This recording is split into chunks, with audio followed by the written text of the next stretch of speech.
Hello and welcome to the Lesbian Lounge, a podcast for the girls who like girls. I'm your host and your resident lesbian big sister, Juliet Taylor, and I'm here to answer your guys' questions, give advice on your dilemmas, and of course, chat about your wildest lesbian dating stories. So grab a drink, get comfy, and welcome into the Lesbian Lounge. Happy Thursday, everybody! Best day of the week. New ep of the Lesbian Lounge, and it's going to be a good one. We have got some dilemmas, let me tell you. We have updates, we have OnlyFans, we have it all.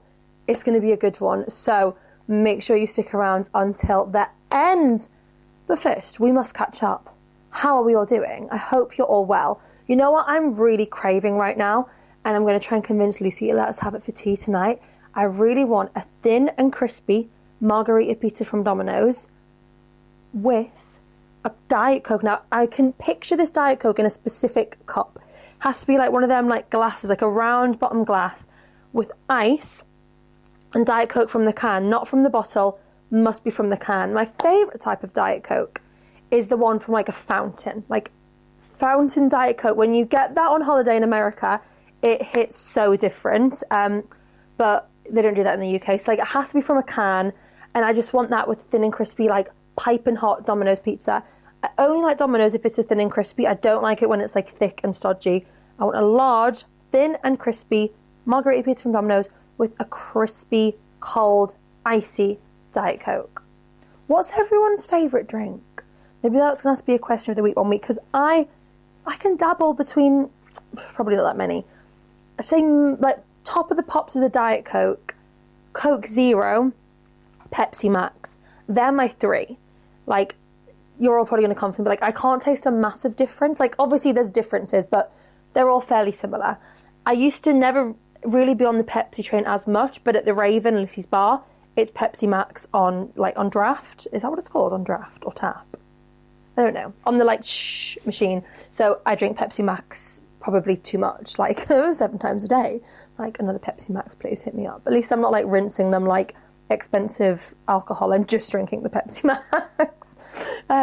They do hot chocolates now, and I'm pretty sure like they had like no milk hot chocolate left the other day, and I'm pretty sure it's because I drink them all. Like literally I'm like Pepsi Max throughout the day, hot chocolate in the morning, hot chocolate at night. It could be worse. I could be literally like having the most expensive vodka or beer, but I'm not. I'm having Pepsi Max. But yeah, Pepsi Max, Diet Coke, Coke Zero, top tier. I don't like it from the bottle. It goes flat too quick. I don't like drinking from the can. It tastes weird. It has to be in a glass that's icy, and that makes a Diet Coke taste crispy. Do you guys get what I mean? Like, I feel like I'm talking a load of shite, but I feel like you're all going to understand, and you're going to be on the hype of, like, a crispy cold drink. You know what else you can't beat? Like, a crispy cold Red Bull. Oh, I'm trying not to drink as many because, 1, my mum, hey mum, tells me off, and 2, you know, like, I get why. Like, they're not the best for you, but, yeah, I do love a cold Red Bull. Like, an icy, cold, fresh out the fridge Red Bull. They don't taste nice if they're not cold. Like, they have to be freshly out the fridge, like, freezing cold. Oh, they hit different. But now all I want is a margarita pizza and a Red Bull and a Diet Coke, and I'm getting stressed because I haven't actually eaten anything today. I spent the morning at a funeral for my granddad. Wasn't that close with him. Also, I'm going to tell you all this story. Jill won't mind. Jill got fat shamed. So, funeral's finished, like, I'm covering my mic, sorry. All the family is like, hey, thanks for coming. And then this random lady, never seen her in my life, comes up and is like, oh, Juliet. And I was like, hi. And then she looks at my mum and was like, what's your name again? And she's like, Jill. And she's like, oh, yeah, I remember. I used to come to your fitness classes because I wanted to get skinny thighs. And then I looked at you and thought, oh, well, you've got fat thighs. And me and Mum were just like, what? And then this woman just walked away. And I was like, oh my God, Mum, you've just been fat shamed. So everyone send Jill a text and say that you think she's got beautiful thighs, because now she thinks she has fat thighs. And I just think, what a strange thing to go up to someone and say. Like, it was weird. Anyway, I've not eaten yet today because I spent my morning there. Then I've come straight to film. So I'm hungry now. I really want a Domino's Thin and Crispy. But enough about me. How are we all doing? I hope we all enjoyed last week's episode with Mother Jill. She loves coming on the podcast. It was actually her who said, let's on the podcast so I can come on it. And I was like, okay, Jill, you don't have to ask me twice. I am speaking with a few other guests. There's a few from different countries and stuff. A few are wanting to push to the new year, just like, because they've got a lot going on, which is so fine. So you're going to be stuck with me for a few weeks, but then hopefully in the new year, there's going to be some cool guests coming on, which I'm really excited about, because I know you guys love having a guest on, because it sort of changes up the episodes, and it just is exciting to hear from different people and different people's perspectives on life and things like that. What I did want to tell you guys about was, I'm going to get it up, I got the nicest message from one of you guys. I was speaking about this, why didn't my password work? What the hell? I was going to say the password then. You could all probably guess it because it's Lucy's birthday and I posted for something on her birthday, so you could easily guess it. What am I trying to do? Find this message. Yeah, it was just so sweet. And a lot of the time, like, I was saying this the other day, like, I get so many listeners. So many of those listeners follow the podcast. So many of them then, like, interact and message the podcast. Like, it's such a small number who message and interact compared to the amount of you that listen. And if you're one of my silent listeners, I love you so much. But it's so nice when people actually reach out and it's like, wow, people actually listen and take value from the podcast. It's really nice. So if you remember, everyone cast your minds back to the other week, we spoke about Grimsby. And I was like, who's even like been to Grimsby? Who's even heard of Grimsby? Like, what is this magical place? And we have a message from somebody from Grimsby. And she said, hey, I've been listening to your podcast for so long now. I was driving to work today listening to last week's episode, as I always do in the car, and heard you say about Grimsby. Now, I'm from Grimsby, and how have you not heard of Grimsby when we beat Man United in August, our little seaside town? Anyway, I absolutely love the podcast, and every single week I listen, and you have no idea how helpful it is to me, and I'm sure to many others too.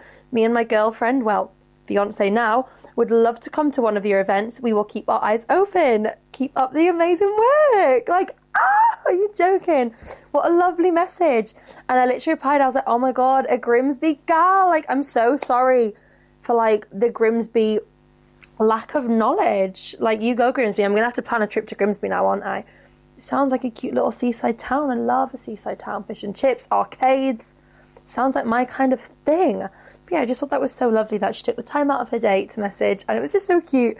But now I'm rambling and I want to get into some juicy dilemmas, and we have a cool question of the week as well. So without further ado, let's jump straight on into this week's episode.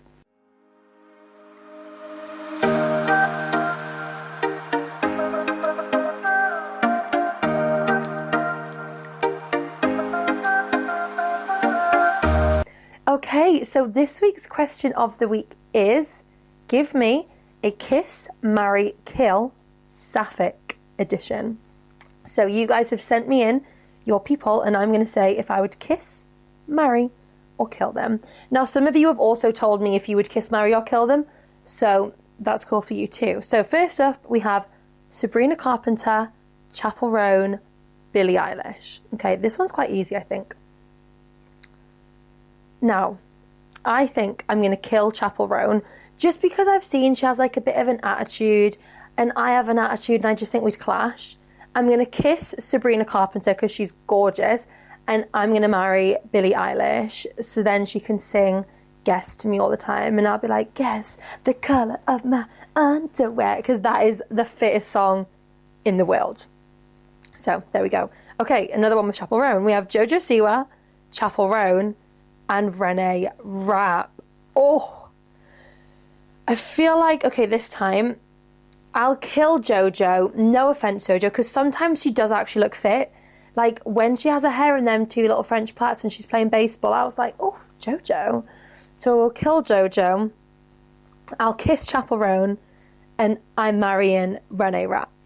That sounds like an unbelievable idea. Okay, next one we have Ellen, I'm assuming as in Ellen DeGeneres, Jojo Siwa, and a man. Okay, I'm going to have to kill off the man. I'm going to kiss Ellen DeGeneres, and I'm going to marry Jojo Siwa. I'm going to have to marry Jojo. I mean, she's got, not to sound like a gold digger, but girlie has a lot of money. She goes to Disney a lot.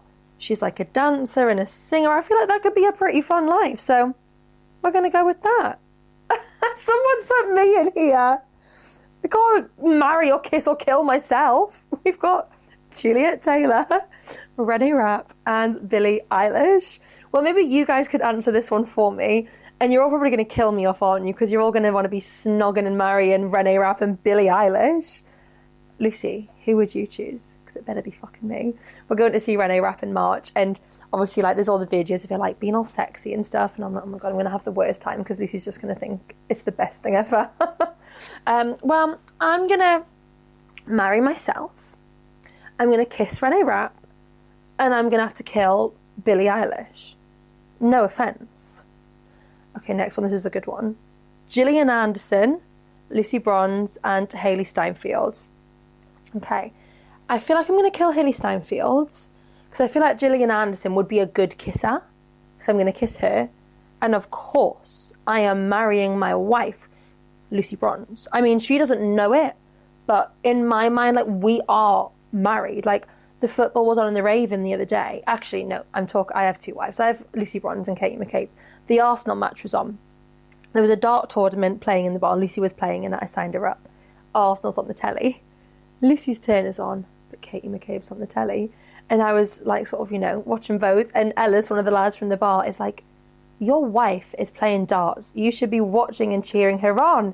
And I was like, well, I am, but my other wife is playing football in the Champions League. I need to be watching this shit. So I was like, playing tennis with my wives, watching them both. Yeah, of course I'm marrying Lucy Bronze and Katie McCabe and Lucy Barker. Like, those three women, top tier, elite. I need nothing else in my life if I have those three. Okay. Kalani, Renee Rapp, and Kristen Stewart. Okay. Killing Kristen Stewart. Sorry, no offence.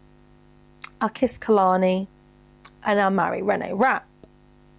We've got another Billy, Renee, Jojo. They must be like the most popular duo. Okay, let's do one more because I want to get into these juicy dilemmas. We have got the England team, just in general, I think. Sandra Bullock and Alex Voss from Orange is the New Black. Okay, I'm going to kill Alex Voss. I'm going to kiss Sandra Bullock and I'm marrying the whole Lioness squads. Well, maybe I'll marry Lucy Bronze and then the squad can come and be like the bridesmaids and stuff. Maybe that's how we get around that one. Because I don't need 23 wives. I don't fancy them all. Like, I see a lot of people like fangirling over like Alessia Russo and I'm like, she's a beautiful girl, but I don't find her attractive. It's like the masculine looking ones, like the buns that, oh, it's stunning. But of course, my main love in life is Lucy Barker. I love you, babe. Well, okay. Shall we jump into some dilemmas? I think so. And we are kicking it off with a wild one. So buckle up, strap in, strap on. Are we ready? Okay. Hi, Juliet. I am an 18-year-old lesbian who had never dated or even kissed anyone before. I recently started using a dating app. On the app, I matched with a beautiful 37-year-old woman. We chatted on the app for a couple of days before exchanging numbers and switching to text and then FaceTime. Eventually, on Friday night, we had a dinner date. I was so nervous, and initially she did most of the talking. Afterwards, she asked if I would like to go back to her place. Sorry, you know what I feel like I've skimmed over? The fact that you said you're 18 and she's 37. I don't know why that just processed in my brain. So it's a big age gap. 18 to 37. You're on a date. She's doing most of the talking, which kind of makes sense if she's that much older. She has that confidence. Yeah. You went on the date. You were nervous. She did most of the talking. Unlike me, she was so confident and flirty. Afterwards, she asked if I would like to go back to her place. Yeah, of course, she's got her own place. She's 37. I agreed. At her place, I had my first kiss. Congrats! And we made out on her couch. I wonder if we're in America on the couch. Even though, in my mind, I was thinking, this is all happening too quickly, I went with the flow. Eventually, she took me to her bedroom and we had sex. Oh my God! What a night for you. Imagine losing your virginity as an 18-year-old to a 37-year-old. I mean, this woman clearly knows what she's doing. Do you know what I mean? She's tried and tested all the methods throughout her life. Carrying on. Initially, the sex was fine. It was gentle, and she performed oral sex on me. I went down on her enthusiastically, but probably hopelessly. I mean, fair enough for just giving it a go. However, it then turned from gentle to rough sex. The strap-on sex, which lasted around 30 minutes, was particularly painful, and I had tears in my eyes. Oh my God. Why didn't you just be like, listen, ow, no thank you. You probably just felt so awkward. I'm so sorry. Oh no. She used a large strap-on, probably around 8 inches, and just kept thrusting really hard whilst calling me all sorts of degrading names. What the hell? Like, you've just met me. Be nice. She was spitting on my face, slapped my boobs, and even slapped my face quite hard multiple times. What the fuck? I mean, I don't mind like a little smack on the bum, but that's from someone I've known like 6 months, not like a randomer like smacking me in the face and spitting on me. I'd be like, are you all right? What the fuck? When she flipped me over and was fucking me face down, she kept spanking my ass and sticking her thumb up my butt. What on earth? You poor thing. Like, she didn't even ask if you were like comfortable with these things. She just started off really like nice and gentle with you, and then was like, yeah, fuck this shit. I'm gonna like rail the life out this bitch. What the hell? Okay, where were we up to? She kept sticking her thumb up my bum. 2 days later, I am still hurting and sore from the strap-on fucking. I'm not surprised. Like, she didn't even really warm you up to that. She probably put her fingers inside you and then just like came in with this fucking massive dildo. You've never even had sex before. So, and like genuinely, I think having sex, like your vagina opens over time. Like, you've probably got a little closed off vagina, and then she's just gone shoved this in. She hasn't like warmed you up to it over time. I'm not surprised you saw, and then having a thumb shoved up your arse and yourself smacked and spat on. I'm not surprised. Is the pain still normal? I'm going to say yeah, considering it went from 0 to 100 so fast. How long does the pain last? And is it because it was my first time? I'm going to assume, yeah, it's because it was your first time. Like, you haven't just had like, I'm going to say like normal sex, not even as in like normal sex like with a man, just like normal everyday sex. She's gone like straight in. Like, she should have really like checked you were comfortable. Like, are you comfortable if I use a strap? Like, are you comfortable with this? Like, how would you want to be talked to? Like, I can't lie, I'm a sucker for a bit of dirty talk, but like, don't be nasty. You don't smack me and spit on me. Are you joking? Do you know what I mean? Like, some boundaries needed to be put in place before that. So she's completely crossed the line by just going full throttle like 365 days with you. This whole episode has made me feel quite silly, especially after she said, you make a great fuck toy. What? So has this lady literally just used you for sex? Because that's what it seems like. She's found you online. She's gone, okay, this girl's 18. She's got no experience.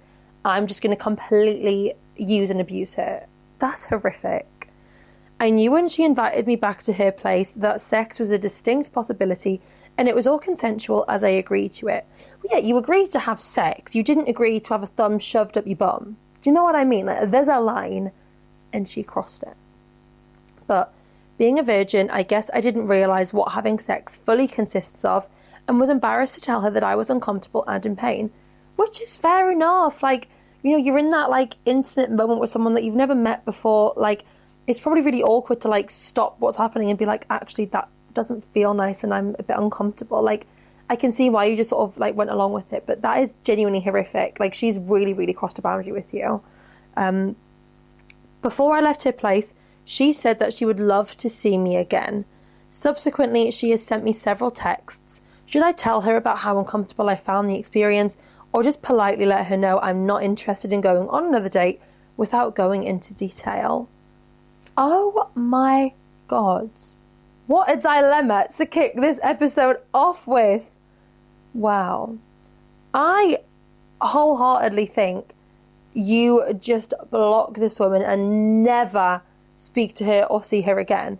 But on the flip side, if you wanted to, you could really go ham on this and be like, no, I'm not interested in a second date after the way you treated me last time. Yes, the sex was consensual. I told you I was up for sex.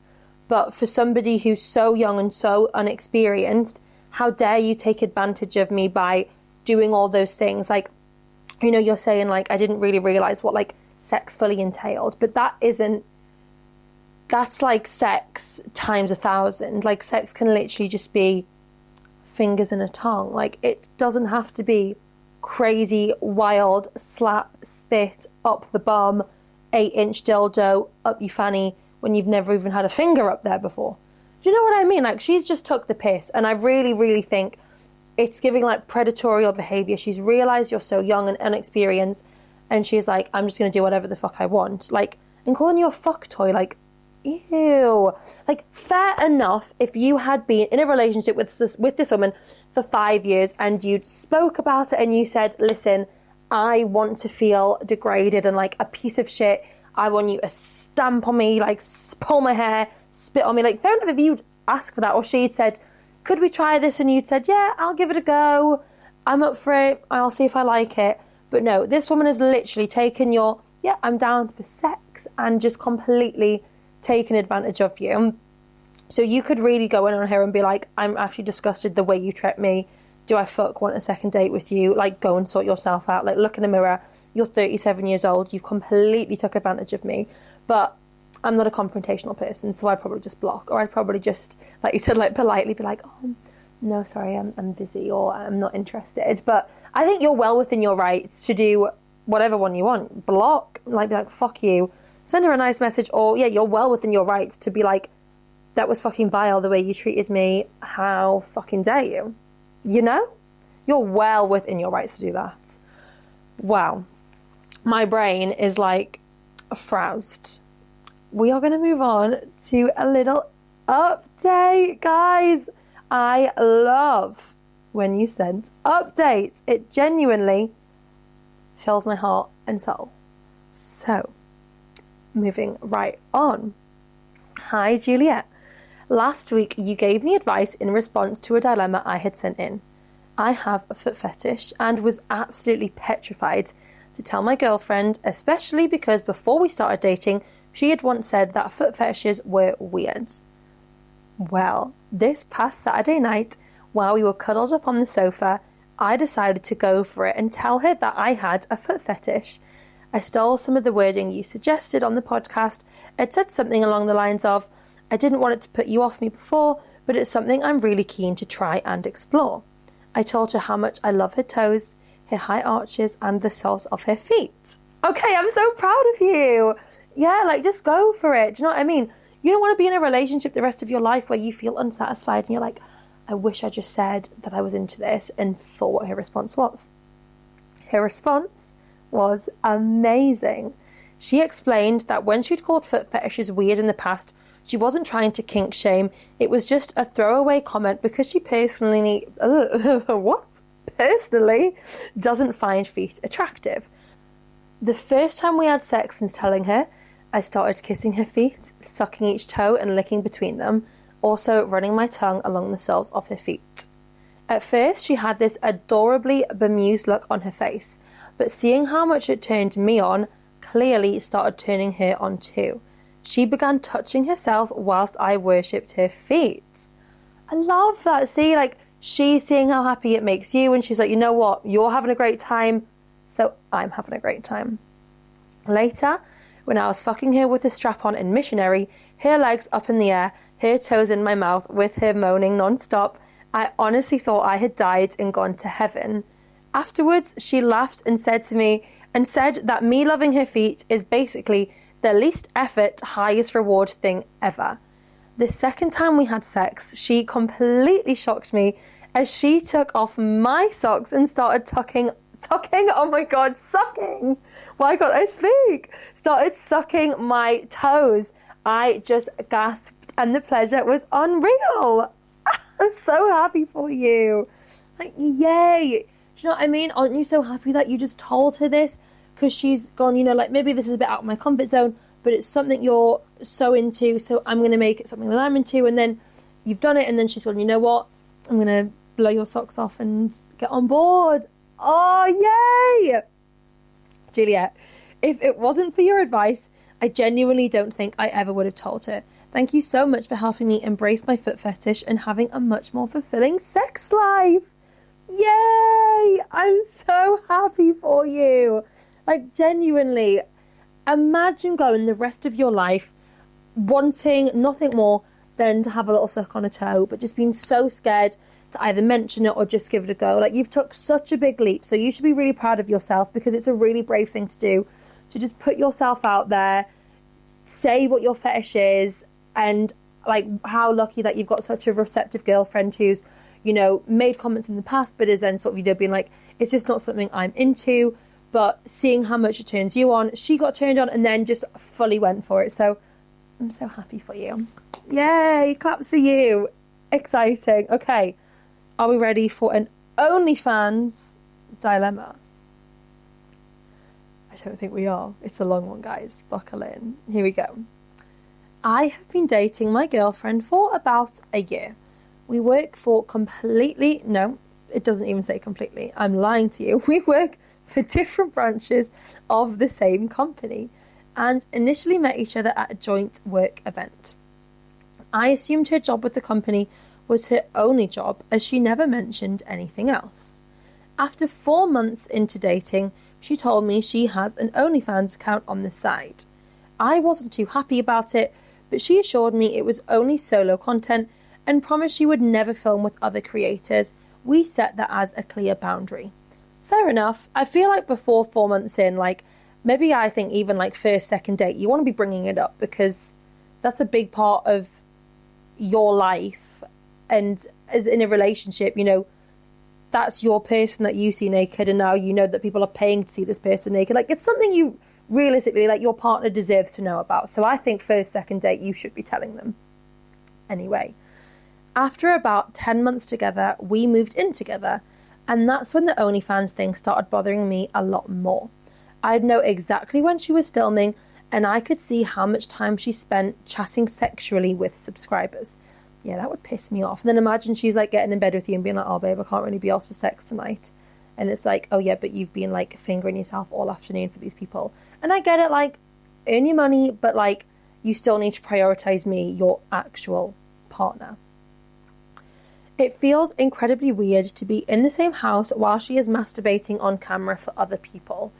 I brought up how uncomfortable his sexual chats with subscribers make me. She brushed it off and said, don't worry, they're all men. I can kind of like see it from both sides, you know, like, she's just thinking, for me, this is literally just a way to like use and abuse these men, get some money. But then I can see it from your point of view. It's like, you're literally fingering yourself, and I'm having to like sit in the other room, like hearing you doing this and just being like, what the fuck? 2 weeks ago, everything completely escalated. She started saying that as a relatively small creator, she's not making as much as she could. She told me that she is seriously considering shooting full explicit scenes with both male and female creators, even though she identifies as a lesbian. Okay, so she's going to like dabble in having sex with men and women on camera, even though she is a lesbian. I completely lost it. We had a huge fight about this. I told her there is no way that I'm okay with her having sex with other people and still expecting me to stay in the relationship. And that is completely valid. Like, for some people, they'll be like, yeah, whatever, earn your money, have sex with whoever you want as long as you prioritize me at the same time. But for some people, it's like, absolutely not. Like, you're my partner. I don't want you having sex with other people. That's weird as fuck. So you're well within your right to not be happy about that. The thing is, she doesn't even need the money from OnlyFans. She earns a good salary from her main job. She keeps insisting it's just work and that it won't mean anything and that she would only do it for a short time. When I stood my ground, she called me weak and anti-feminist for not supporting her sex work. Okay, but it's not that I'm not supporting your sex work. I'm saying, as your girlfriend, I don't feel comfortable with you having sex with other men and women on camera for people to watch. Like, that's more than valid. She accused me of being just like the misogynistic guys who object to their girlfriends doing porn. Okay, whatever. And said I need to learn to separate work sex from our personal relationship. That's wild. I told her, I don't care if it makes me a bad feminist in her eyes. If this is a deal breaker for her, we will have to end things right now. She immediately started crying, saying that she loves me and doesn't want to break up. Okay, so she doesn't want to break up with you. She loves you so much. But you've said as a clear boundary, I am not staying in this relationship if you're going to be off having sex with other people. Valid. So, what's going to happen? Yesterday, she told me she has already made arrangements to film 2 scenes. One with a male porn star, because that's what her subscribers want. Surely like male subscribers want to be watching lesbian sex. Do you know what I mean? Men love that. And one with a female porn star. I am gutted. Part of me wants to leave immediately. Part of me wonders if I should stay and see if I can somehow tolerate it. So should I end it now or should I try and make it work? What a bloody whirlwind. I mean, I think you need to stick to your guns. I don't think you're ever going to get to a point where you feel comfortable with this situation. If you don't feel comfortable with her fingering herself whilst a man's like watching her on a live stream, whatever, you are not going to feel comfortable with her having full-on sex with male, female, whoever it is, for people to pay and watch. Like, you're not comfortable with that, and that's okay. You don't have to try and make yourself comfortable with it just because you love this girl. Like, I'm sure there's another girl out there for you who you will love just as much, if not more, who will only want to have sex with you and won't want to go and earn money from having sex with other people. Now, saying this, it's so fair enough, like, doing OnlyFans, making money from that. Like, if that's what you want to do, go and do that. But I think from the get-go, I think if she told you, first date, I do OnlyFans, I don't think you would have even gotten the relationship, because clearly it's been an issue for you since the start. Since she told you, you've gone, I'm not really comfortable with that. So I think if she'd been open with you at the start, you would have just walked away, and then you wouldn't have been in this predicament now. Or she could have said this at the start, and someone could have gone, okay, yeah, cool, like, let me help you film, you know, and they're totally on board with it, thinking, let's make you as much money as possible, and I'll, like, be your biggest cheerleader watching you have sex with porn star men, you know? Like, it's so fine if you want to support that and you want to be a part of it, and it's so fine if you don't. Like, you're not a bad person, you're not a bad feminist. Like, it doesn't make you a bad feminist for not wanting your girlfriend to be having sex with other men and women. Like, there's nothing feminist about that. That's most relationships. You don't, like, the thought of your partner having sex with someone else should make you feel sick. Fair enough, she's saying it's just work, it's not like actual romantic sex, I'm doing it for money. But still, you're not comfortable with that, and that is fine. So I think you are well within your right to say, we put a boundary in place where you said, you love me, you want to be with me. And my boundary to that was, I'm not comfortable with you having sex with other people. You said, okay, I love you, I don't want to break up with you. Here we go. She's then come to you and said, well, actually, I've already been speaking to a male porn star and a female porn star, and we're going to film some content together. No.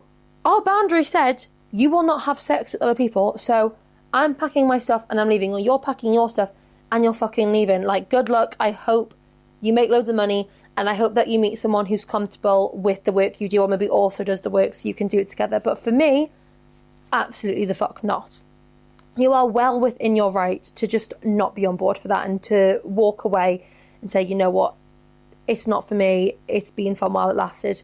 But yeah, I just don't think you're ever going to get comfortable. If you didn't like the fact that she was like masturbating in the house, you're not going to be comfortable with the fact that she's having like actual penis inside the vagina sex with the man when she identifies as a lesbian.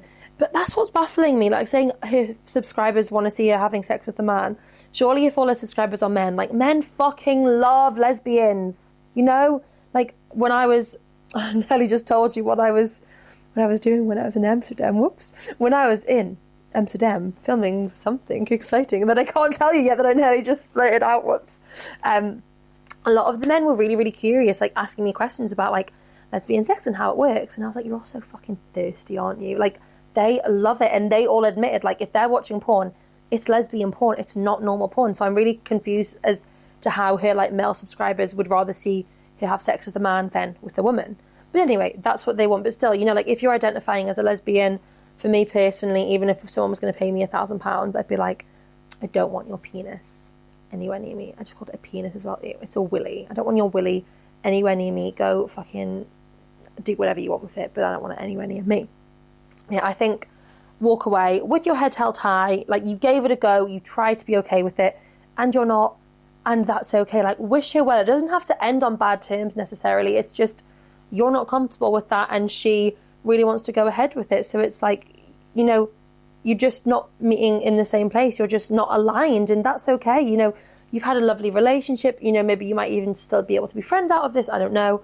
But yeah, your values aren't aligned, and that's okay. Neither of you is a bad person for the directions you want this to go in. Like, you're both equally okay to want the sex or not want the sex and whatever. So just, I think, walk away with your head held high and, you know, wish her the best and nothing but respect. Yeah, you're not a bad feminist at all. Or at least I don't think so. Well, anyway, guys, I think that is a nice place to wrap up this week's episode. Thank you all so much for listening. Honestly, I get so excited every week when I see all the listeners coming in. I play a little game with Lucy. I'm like, guess how many downloads the podcast has had today?